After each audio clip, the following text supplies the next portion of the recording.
Has the Cold War been as bloodless as I always imagined it, and has the concept of nuclear deterrence protected us from a nuclear catastrophe over the last few decades? Those questions were some of my first I asked myself when I arrived in Hiroshima to work as an Austrian peace servant at the Hiroshima Peace Memorial Museum for 1 year. Right after I studied the case of the fishing ship Daigo Fukuyu Maru more closely, which was caught in radioactive fallout from the Castle Bravo test in 1954.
Over the past weeks, I tried to find answers to those questions, which turned out to be more difficult than I initially thought.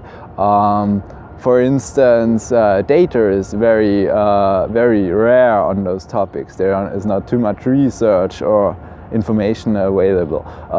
And besides that, several factors make, for instance, if there is one case which has very good data available, you cannot use that to create a model and then work with that to estimate all the other cases.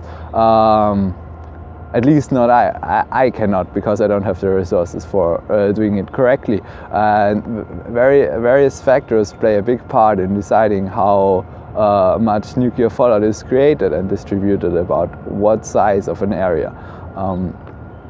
Because of those reasons, I often only was able to first read about it in researches or newspaper articles, for instance, and then give my own estimate or adapt their estimates. My research is, as a matter of fact, looking at radiation exposure in a superficial way, leaving out stories of individuals and also not focusing on commercial radiation exposure, which was caused, for instance, by Chernobyl and Fukushima, and thus, since it is very well known, you should also count those cases in if you think about radiation exposure. However, I wanted to only focus on military nuclear radiation exposure.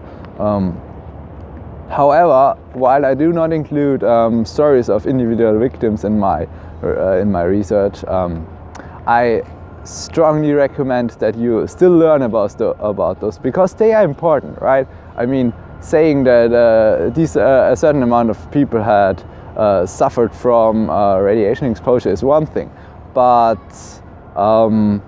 what they actually experience is another. And thus I strongly recommend you to read the book Exposure: Victims of Radiation Speak Out, which combines several articles published by the Chugoku newspaper about victims from radiation worldwide. And it was one of my main bases for research, so I can tell you it is very well worth reading. Oak Ridge and Hanford are USA's first facilities to create nuclear weapons. After 1945, they became the hearts of the US nuclear program. Between 1944 and 1957, Hanford released over 530,000 curie iodine 131 into the atmosphere.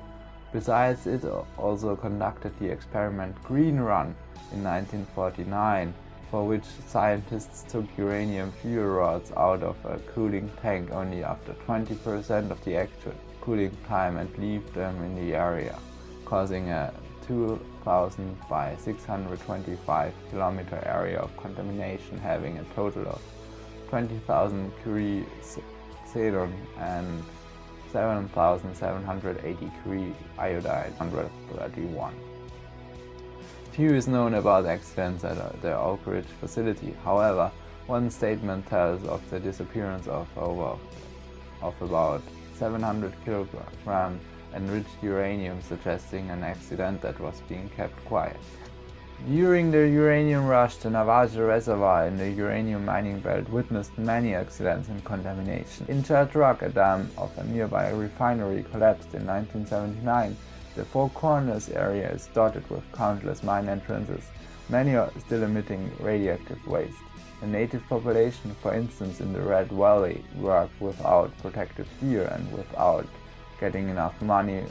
The refinery in Shiprock, a city with a population of about 30,000, was located only 300 meters away from its center and was covered only in 1987. Just the Navajo reservoirs were left with 9 million tons of radioactive waste after the rush had ended.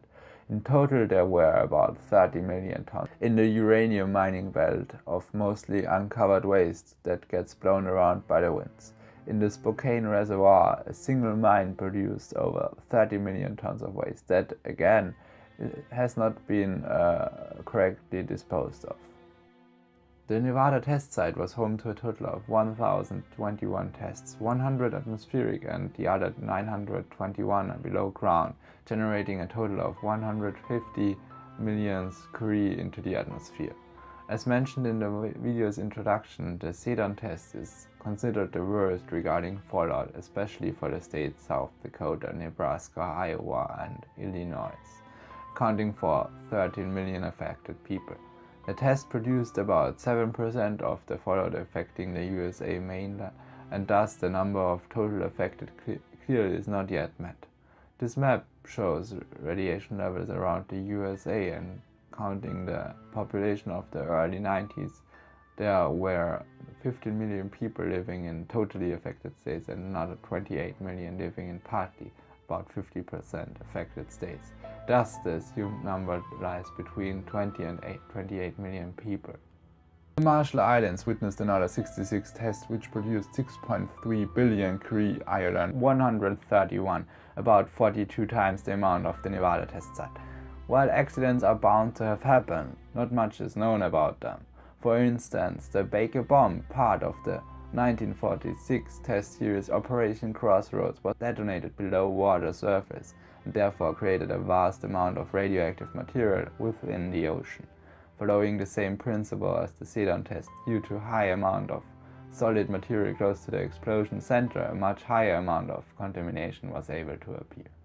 The first US hydrogen bomb test, codenamed Castle Bravo of 1954, while casting fallout over the fishing ship Daigo Fukuyu and several others, also spread radioactive material around the Pacific, resulting in findings in Japan, India, Australia, the USA, and even Europe.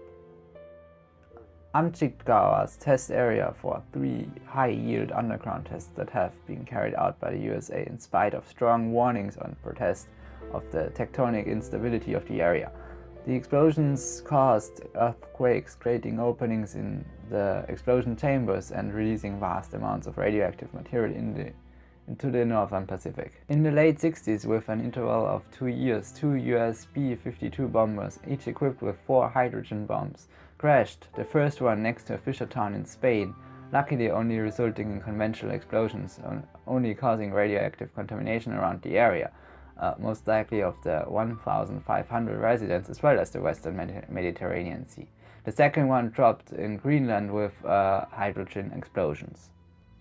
The Soviet Union conducted 456 tests at their main testing area in the plains of Kazakhstan, 116 atmospheric and 340 underground tests. Besides the strong initial radiation, the population also suffered from secondary radiation that they received from eating contaminated meat, which had radiation readings of 20 to 350 times the regular local readings. The population was neither informed about the dangers of fallout nor about the contaminated food, and there is proof for human exposure experiments. 1 million people are recognized by the government for being victims to testing in the area, and 1.5 million are estimated to actually have been exposed. The second testing area is located in the island Novaya Zemlya in the north of Russia, conducting a total of 130 tests with a combined destructive force of 273 megatons of TNT. This was also the place where the Soviet Union tested the Tsar bomber, the world's strongest nuclear weapon with a destructive force of about 50 megatons of TNT. This test damaged window panes as far as in Norway and Finland. Information regarding the fallout reached from nothing in Russian statements to around the Northern Hemisphere from an international doctor organization. The CTBTO states that increased readings have been found in Alaska and Canada as well as in Finland. The Chukchi people are also reported for having suffered a lot from testing at the Novaya Zemlya test area, which increased cancer, leukemia, and tuberculosis infection, which is caused by the weakening of the immune system. The accident at the Kyshtym facility in 1957, caused by a plutonium container explosion, released 2 million curie of plutonium over an area of up to 20,000 square kilometers, causing the evacuation of 22 villages over a 2-year time span, with a total of 10,000 people. Before the accident, however, the facility already leaked 100 million curie of radioactive waste into the area, slowly contaminating the area, home to more than 300,000 people. During the codename Tomsk-7 until 1992, released 250 cubic meters of radioactive gas, almost 100 kilograms of uranium and 500 grams plutonium during an accident in 1993. This caused a contamination of about 120 square kilometers. In the early 90s, the population of the facility city counted 100,000. The population of the 13-kilometer close by city 500,000. The Wismut region in eastern Germany produced a total of almost 400 million tons of radioactive waste stored over 48 dumps, causing a contamination of 37 square kilometers. In 1954, a dam collapse near Langenfeld also released 50,000 cubic meters of radioactive waste over a distance of 4 kilometers. A survey of 59,000 workers conducted in 2006 found that 7,000 of those had died because of radiation-related symptoms. The uranium city, Maidu-Su, with a population of about 25,000 people, stores almost 2 million cubic meters of radioactive waste in dumps around the area, 26 of them being located within the city borders and most of them uncovered. But due to high occurrence of landslips, earthquakes and floods, even the covered dumps release radioactive waste into the surroundings on a regular basis. Several accidents with submarines caused some small-scale exposure cases, resulting in contamination and several hundreds of workers being exposed to radiation. 12 of the 45 tests conducted by the United Kingdom took place atmospherically in the Aboriginal lands of the Great Victorian Desert in the south of Australia. Few to none precautions have been made by the army to prevent natives from entering the testing site or come close to it after the initial evacuation. After the first tests were conducted at the MU Field testing area, the UK moved to Maralinga, where the second test series, codenamed Operation Antler, caused because of different fallout patterns, a fallout spreading all over Australia's mainland. During that time, 9.6 million people lived in Australia and were potential victims. Besides population, also British, Australian and New Zealand soldiers suffered from the tests, being ordered to enter the testing area after the tests.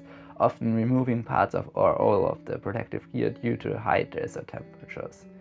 Besides nuclear tests, the UK also conducted minor tests differentiating from nuclear tests by detonating nuclear material with conventional explosives in order to improve transportation, storage and accident prevention. Those tests, while not causing a nuclear explosion, still contributed vastly to the Australian contamination.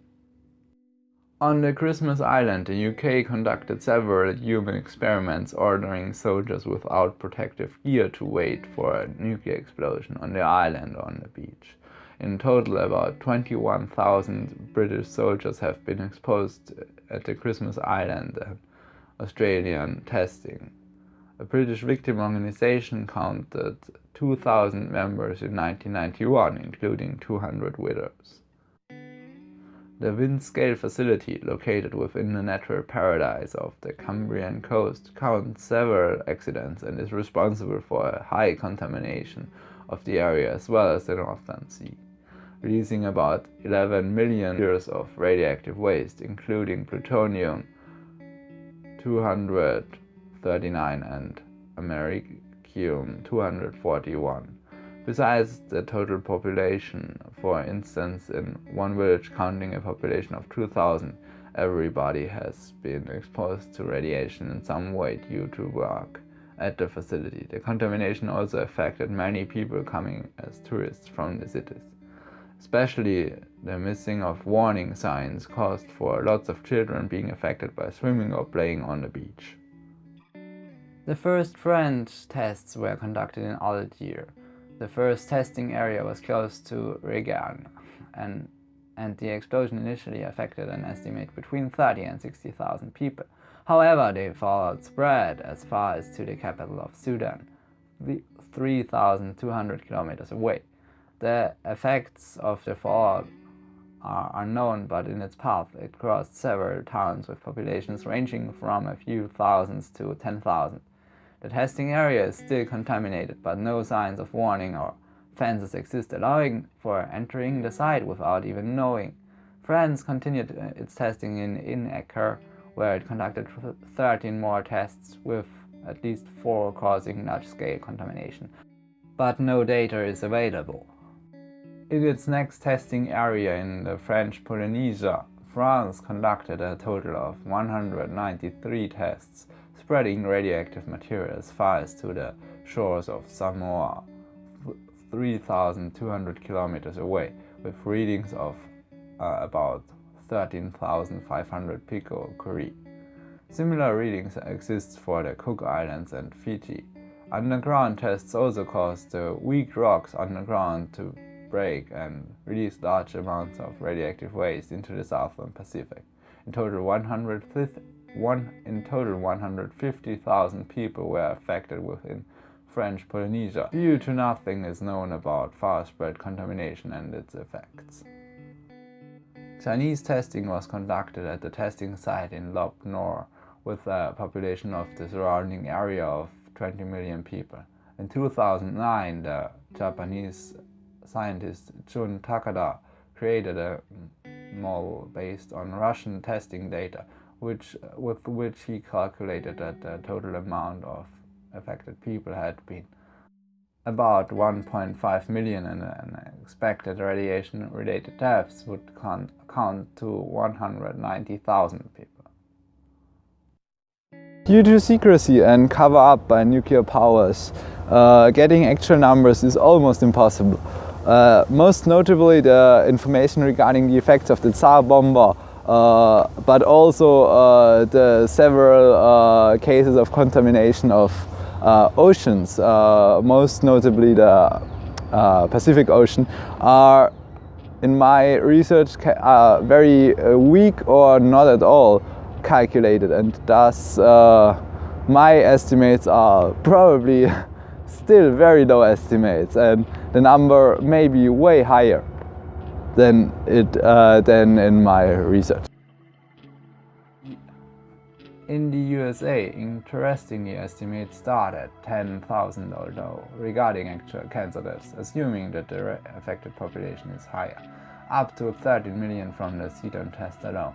By analyzing populations of the different states shown on a map of US fallout, adding the number of 15 million people in totally affected states and another 28 million in partly 50% or higher affected states creates the estimate of 29 million, taking only 50% of the partly affected states, placing the estimate very conservatively between 20 and 29 million people.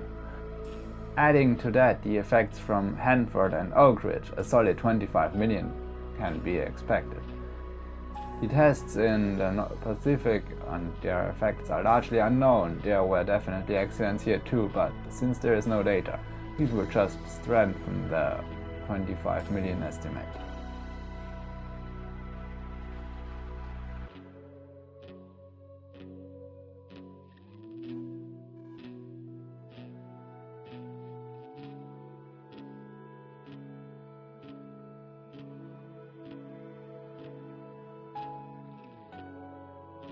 The main testing area of the Soviets counts a state-recognized number of 1 million, while estimates go up to 1.5 million affected people.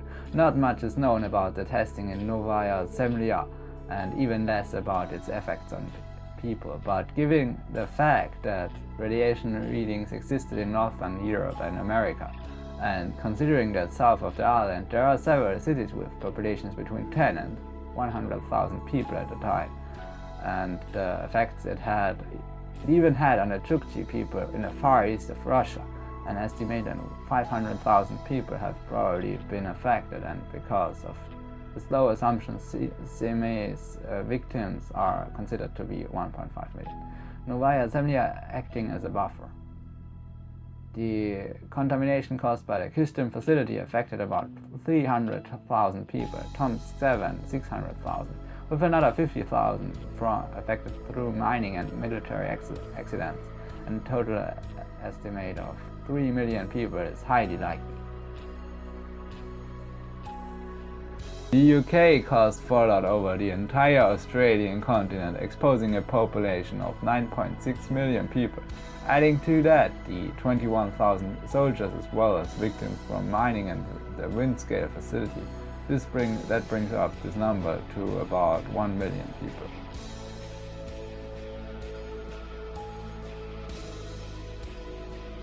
Besides the first test conducted by France in Northern Africa, having affected about 100,000 people, not much is known about the other tests in our interior.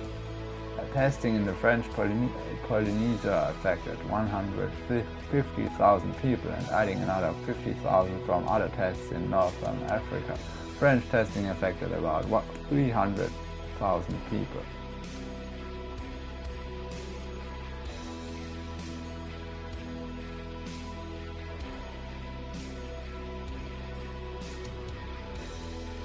Based on Russian test results, a computer simulation by a Japanese scientist estimates 1.5 million affected people from the testing in the China testing site of Lop North.